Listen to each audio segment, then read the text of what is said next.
so wrong. Every legislator in the state knows my name and knows about this. They're fully aware of this, and they clearly know something's not right here.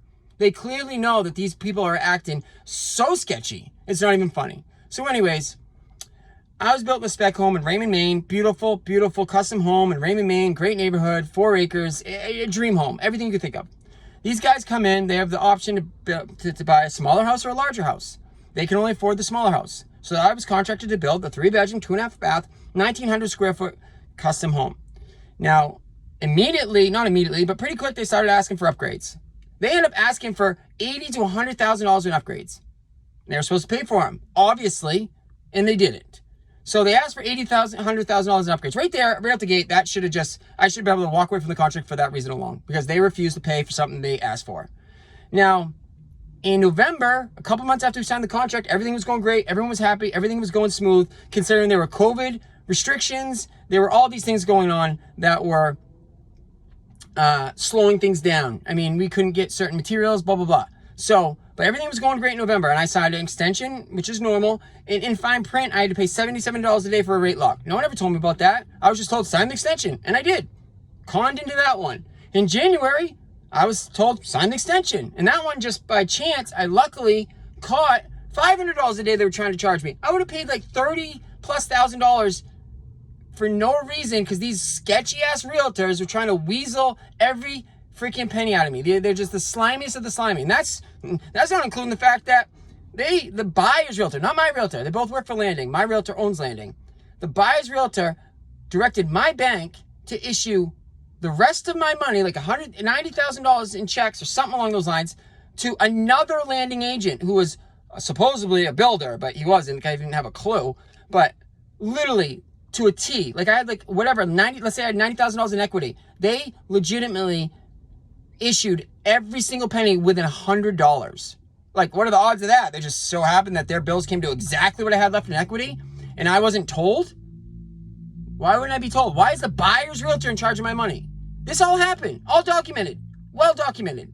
So again, they asked for $80,000 to $100,000 in upgrades. They embezzled like $80,000 to $100,000. All right, that's just not a very good start for them. Just biggest weasels ever.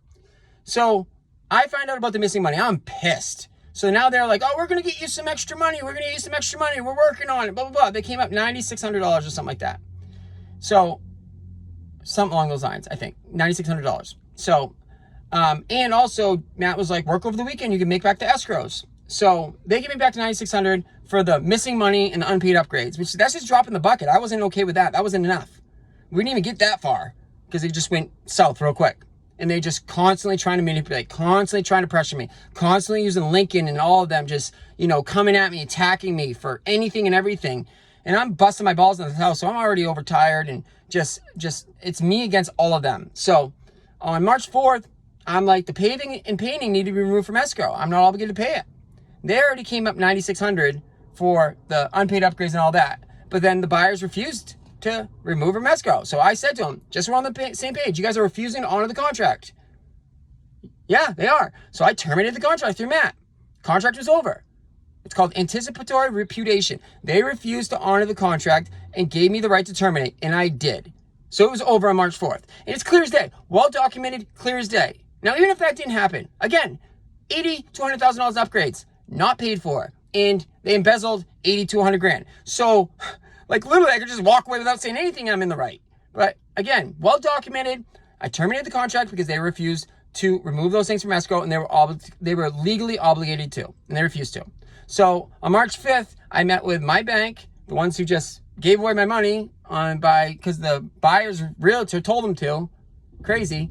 And Matt Tobias, my slimy realtor, who was acting on their behalf, not mine.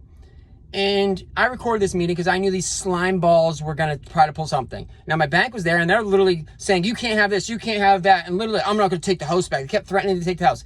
Andy, the buyer's realtor, my realtor, and the bank all threatened to take the house if I didn't agree to what they wanted.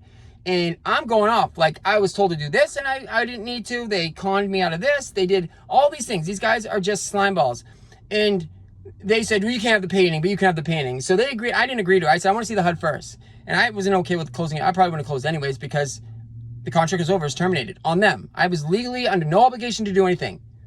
So unless they're going to start paying for the things that they ripped me off for, then I shouldn't have to close. But nonetheless, I said, I want to see the HUD first. It gets closer to closing time. I asked for the HUD. I'm on my way to closing because I didn't know. I don't know. Either way, I'm on my way to closing. I was considering it, but probably wouldn't have. And they sent me the HUD, and they agreed to take, they agreed to remove the paving from escrow. I'm not sure what the numbers were, but either way, they agreed to do another $9,600 out of escrow. I was supposed to get like $18,000 or something like that. So, and it wasn't. They only did a couple grand. And I called them out. I'm like, this isn't what you guys offered. But again, I never agreed to this. It was already terminated. So I had no obligation to agree to it. But it wasn't what they offered. So I called Matt, and he basically tells me to shove it up my ass and calls me a piece of shit. Says my house sucks, even though the house is freaking gorgeous. Crazy. Dude's a douchebag. Anyways, and then I called the bank, and they're like, I don't know what to tell you. So I've said 4 times I have the legal right to walk, and that's what I'm going to do. I'm tired of getting bullied. I'm tired of getting taken advantage of. And we go back and forth, and it's so obvious that they're breaching and I'm not. I mean, so obvious. So anyways, it's over, and I scratch my head. I'm like, wow, they didn't even put up a fight. So I have it all documented. They breached. I'm in the right. I call David Banks. I sell it for $100,000 more.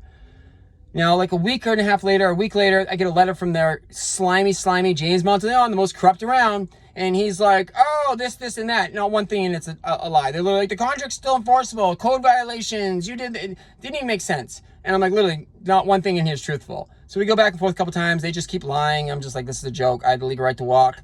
It's well documented. Okay, I'm just going to keep it moving. So then we get under contract for $100,000 more. It just so happens to be the amount of the upgrades. So could you imagine asking someone to do $100,000 of work, not paying for it, and then suing them for the $100,000?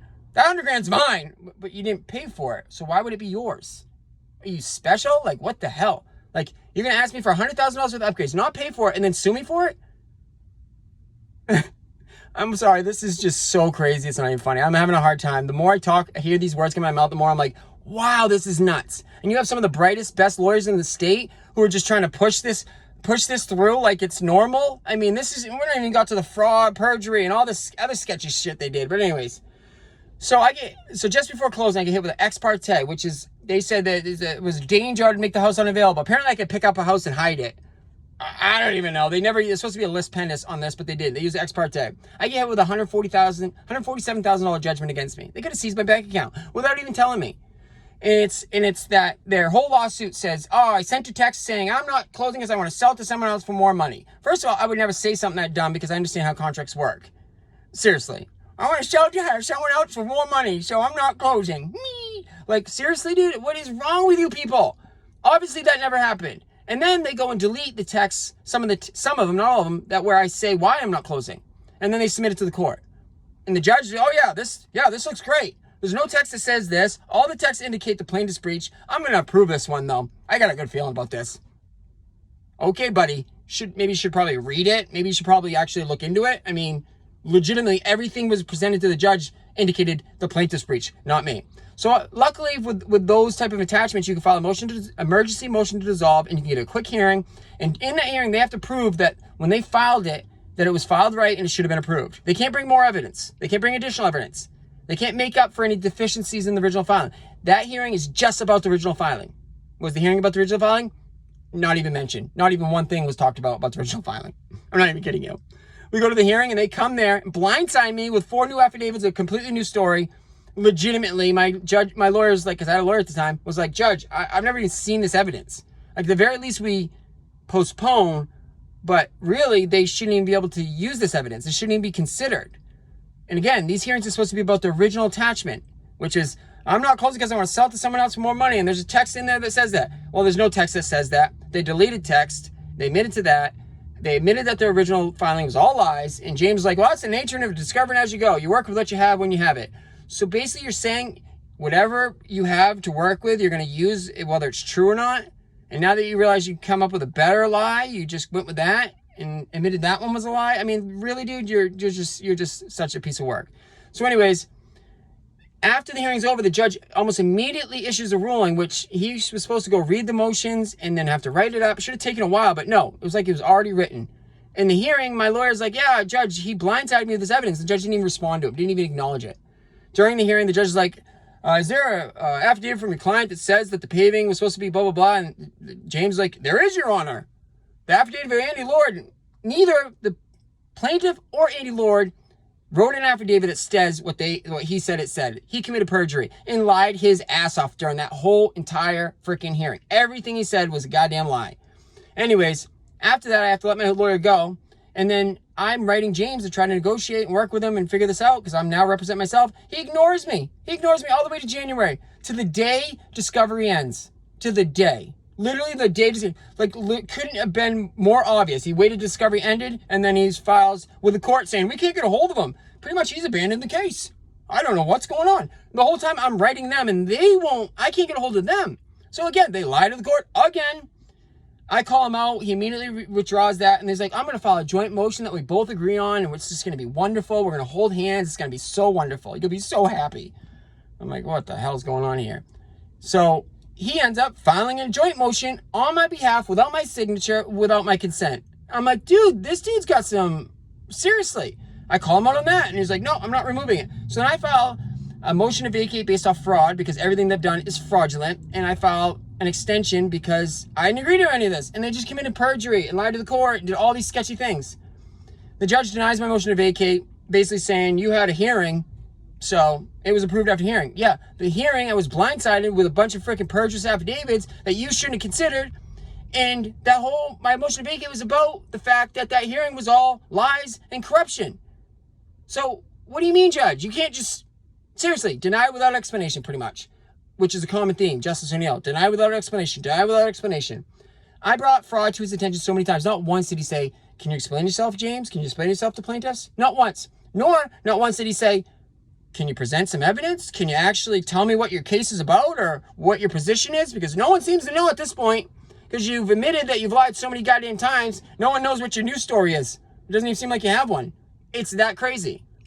So make a long story short, I filed summary judgment showing that they don't have any evidence. They don't have this, that. They have unclean hands, judicial estoppel, blah, blah, blah.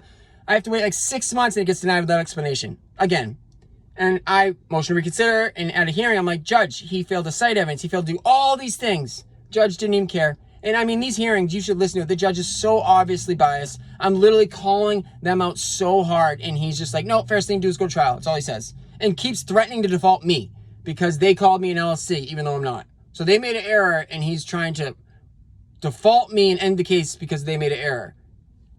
Like, Twilight Zone! I filed a motion to interlocutory appeal. I bring it all the way to the Supreme Court. It goes to the Supreme Court, and that one's against Justice Horton and Justice O'Neill. They're the respondents on that because they're writ of mandamus. And they take it from the justice it was assigned to in the Supreme Court and give it to Justice Connors. It's like, that's weird. Come to find out, she's neighbors with one of the justices and works every day with the other. And the corrupt attorney that's involved, they have the same alma mater. So she's the last person in the world that should have it. She's like, it's like giving it to her best friend and saying, here, rule fair.